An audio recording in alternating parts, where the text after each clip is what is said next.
Hi friends, welcome back to UJ kitchen action. അപ്പം ഞാൻ ഇന്നൊരു കളർഫുൾ ആയിട്ടുള്ളൊരു സാലഡ് ഉണ്ടാക്കാൻ പോവാണ്.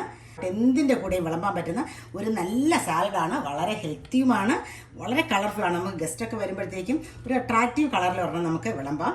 അപ്പോൾ ഇതെല്ലാം ഇതിൻ്റെ ഒന്നും ഇത്രയും ഒന്നും വേണ്ട, എല്ലാത്തിൻ്റെയും കുറേശ്ശെ എടുക്കുവാണ്. ഞാൻ ബെൽ പെപ്പർ 2 കളറുള്ളത് എടുത്തിട്ടുണ്ട്, പിന്നെ ഒരു ക്യാരറ്റും 2 കുക്കുംബറും എടുത്തിട്ടുണ്ട്, ഒരു ഓണിയൻ, ഒരു ടൊമാറ്റോ, ഒരു റെഡ് ക്യാബേജ്, ഇങ്ങനെയൊക്കെ കുറച്ച് സാധനങ്ങൾ എടുത്തിട്ടുണ്ട്. അപ്പോൾ ആദ്യം ഇതിനെല്ലാം ഒന്ന് ഇച്ചിരി നീളത്തിന് നമുക്ക് നുറുക്കിയെടുക്കാം. ഞാനിവിടെ സാലഡിന് ആവശ്യമായിട്ടുള്ള എല്ലാ സാധനങ്ങളും നുറുക്കിയെടുത്തിട്ടുണ്ട്.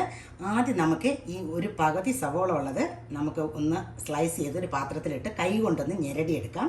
ബാക്കിയെല്ലാം ഞാൻ ഇച്ചിരി എടുത്തുള്ളൂ. എൻ്റെ ക്യാപ്സിക്കത്തിൻ്റെയൊക്കെ ക്വാർട്ടർ മാത്രമേ എടുത്തിട്ടുള്ളൂ. അതുപോലെ റെഡ് ക്യാബേജും ഒരിച്ചിരി മതി.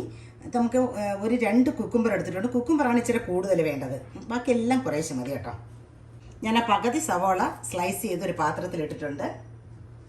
നമുക്കിനി കുറച്ച് ഉപ്പിട്ട് ഇതിനെ കൈ കൊണ്ടൊന്ന് തിരുമിയെടുക്കാം. അപ്പോൾ ബാക്കി നുറുക്കി വെച്ചേക്കുന്ന സാധനങ്ങളെല്ലാം കൂടെ ഞാൻ ഇവിടെ ഒരു ബൗളിലേക്ക് ഇട്ട് കൊടുത്തിട്ടുണ്ട്. ഇനി നമുക്ക് വേണ്ടത് നല്ല കട്ടി തൈരാണ്. അപ്പം ഞാനിവിടെ കുറച്ച് യോഗട്ട് ഇടുവാണ്.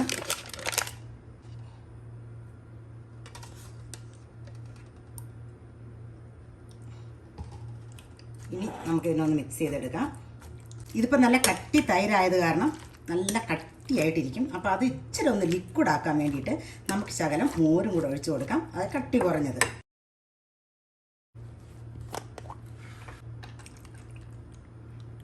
ഇനി നല്ലവണ്ണം ഒന്ന് മിക്സ് ചെയ്യുക, വേറെ ഒന്നും വേണ്ട. ഉപ്പ് പാകമാണോ നോക്കുക. നമ്മൾ സെർവ് ചെയ്യാൻ നേരത്തിന് ഒരു ഇച്ചിരി മല്ലിയിലയും കൂടെ നുറുക്കിയിട്ട് ഒന്ന് മിക്സ് ചെയ്ത് നമുക്ക് സെർവ് ചെയ്യാം.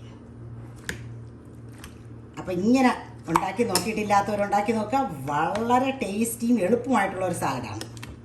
അപ്പോൾ ഓക്കെ, ഞാനിത് ഒരു കറുത്ത ബൗളിലേക്ക് മാറ്റുവാണ്.